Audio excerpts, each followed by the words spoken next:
Hey, just imagine that instead of saying what I'm saying now, I was talking about your business. Or perhaps you were talking about your business. You can advertise on About Basingstoke's podcast network for less than you might think. Just email info@aboutbasingstoke.com to find out more. A huge thank you to our sponsors at InQ Hive. They're now open at Howe Mills, Basingstoke, with everything for freelancers, small and growing businesses, from virtual office and postbox services, hot desks, dedicated desks and serviced offices, plus amazing business support. Find out more at inqhive.co.uk.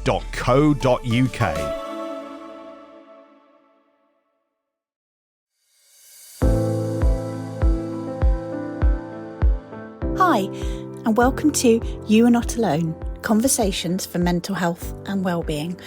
I'm Marie, and I'm really glad you're here. In the last episode, I talked about overwhelm and that feeling of too muchness, when life feels like it's piling up and we're holding more than we realise.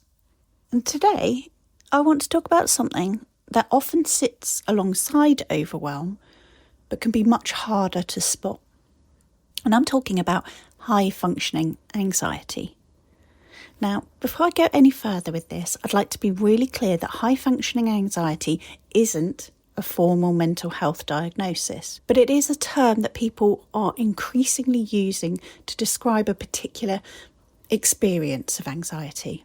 And when you're listening, you might recognise part of yourselves in today's conversation, or you might recognise someone else, a friend, a family member, a colleague, somebody who always appears to have everything together.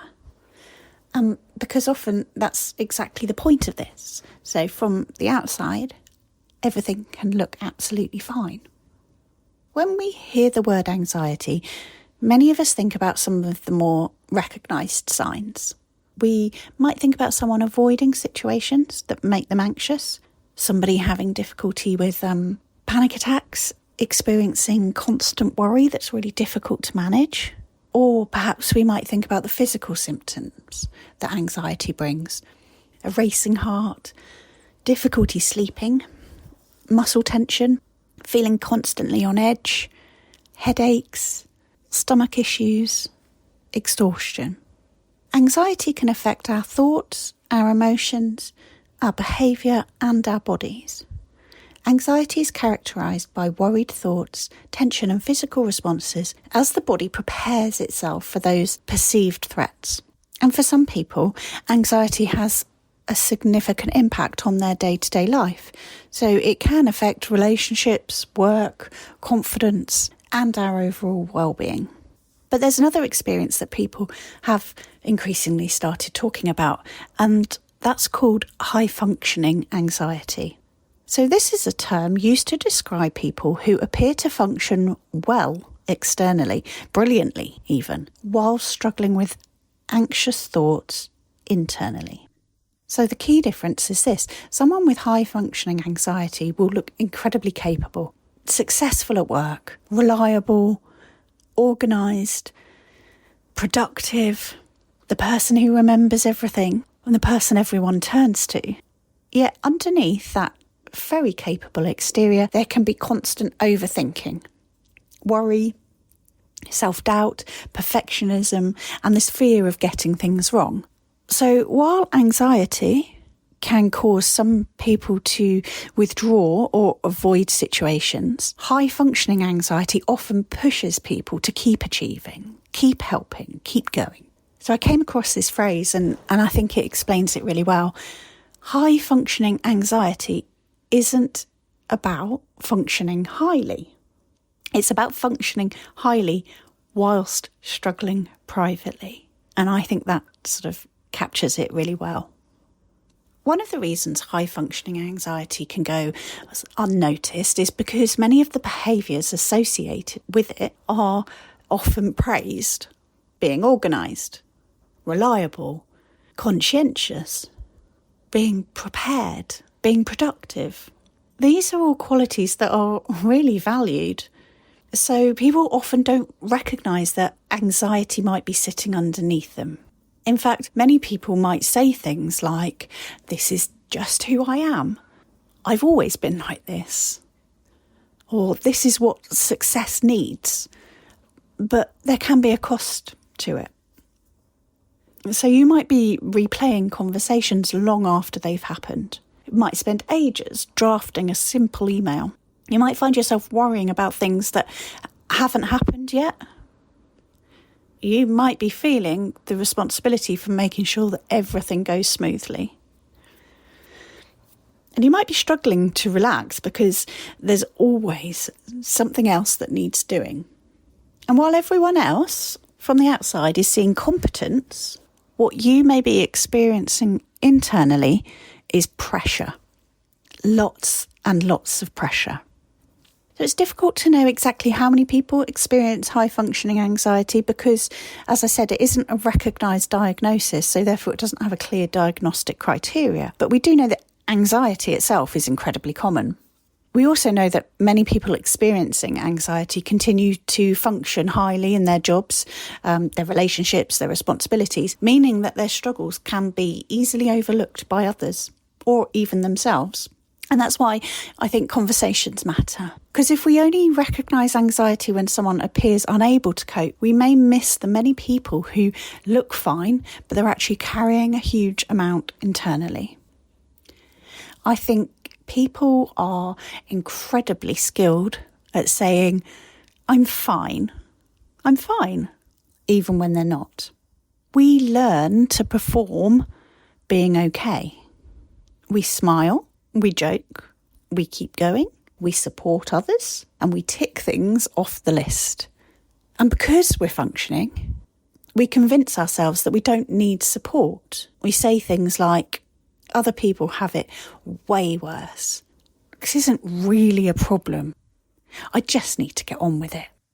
But well-being isn't a competition. You don't need to be at breaking point before you deserve support. Don't need to wait for a crisis. And you're allowed to pay attention to your well-being now.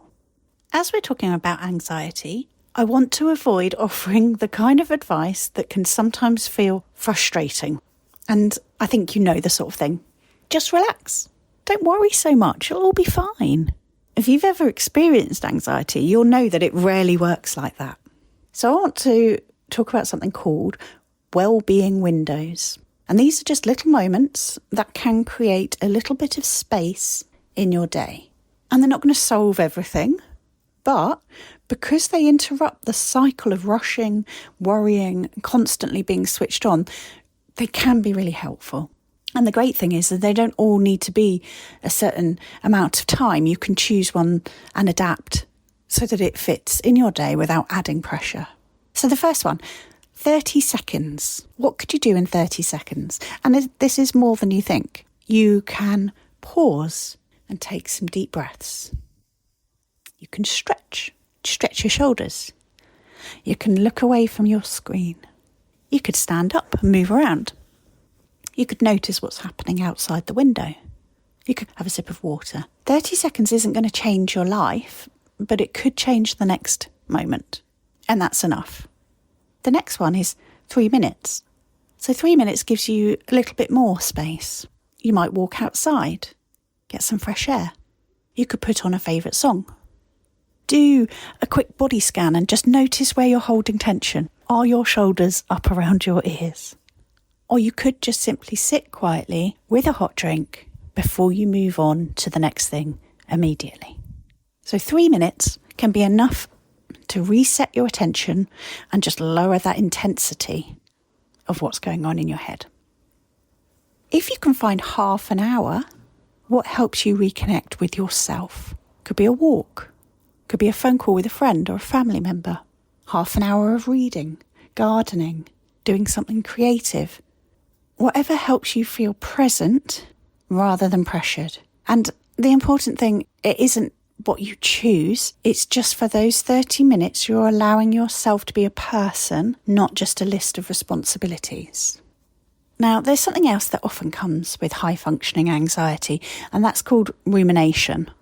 And that is when you replay things over and over in your mind. So that meeting that didn't go as planned, that email that you sent, a conversation that you wish you'd handled differently, or that thing that might happen tomorrow or next week. Anxiety loves unfinished business. It loves uncertainty. And if left unchecked, it can keep us trapped in sort of endless mental rehearsals.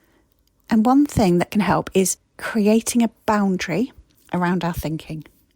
And that might sound strange, but hear me out. Instead of allowing anxiety unlimited access to your day, to your brain, you can decide when you're going to give something your attention.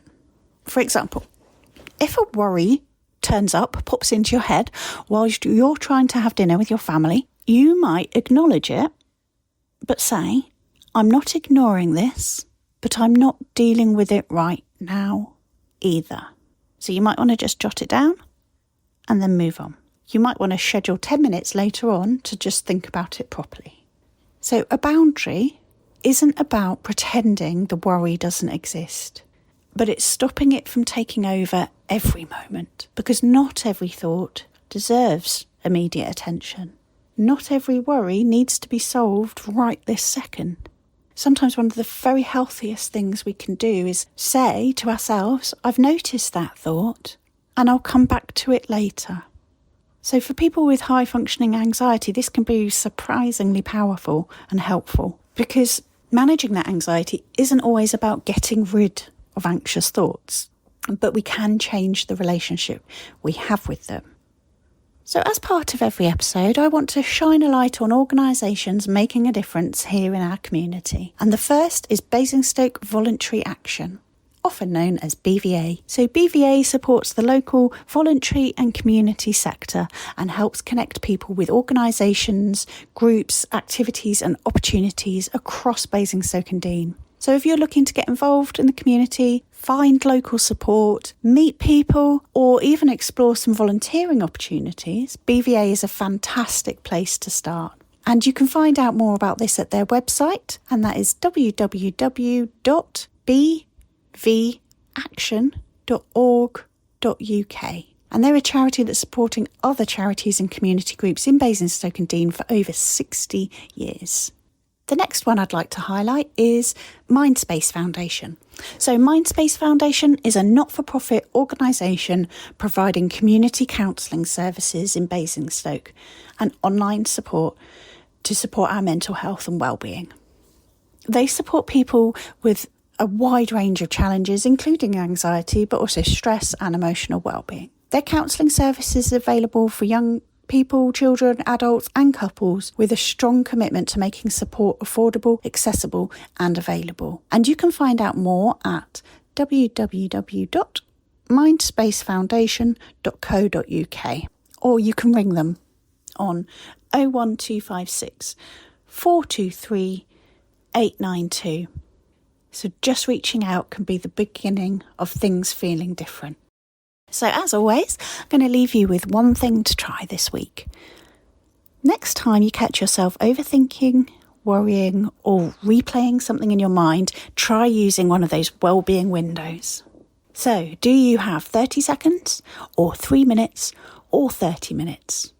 And then deliberately take that time. Not when you've finished everything else, not when you've earned it, but now. Because high-functioning anxiety often tells us to keep pushing, and actually what we need to do is pause. So thanks so much for joining me for this episode of You Are Not Alone.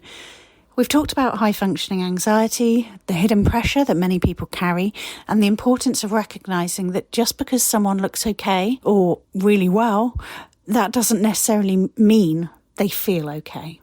We've explored the difference between anxiety and high-functioning anxiety, looked at those wellbeing windows, talked about setting boundaries with our thoughts, and then highlighted the support available through Basingstoke Voluntary Action and Mindspace Foundation.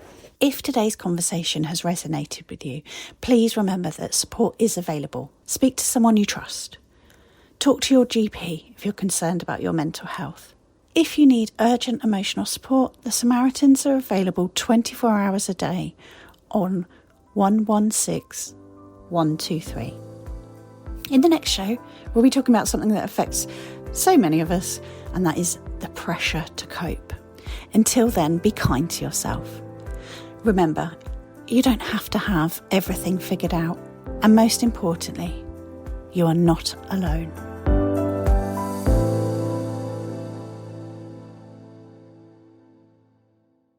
If you've been thinking about podcasting for your business or something else that you're passionate about Basingstoke gives you not only the platform, but also the professional support you need to make it happen. Find out more at aboutbasingstoke.com or email info@aboutbasingstoke.com.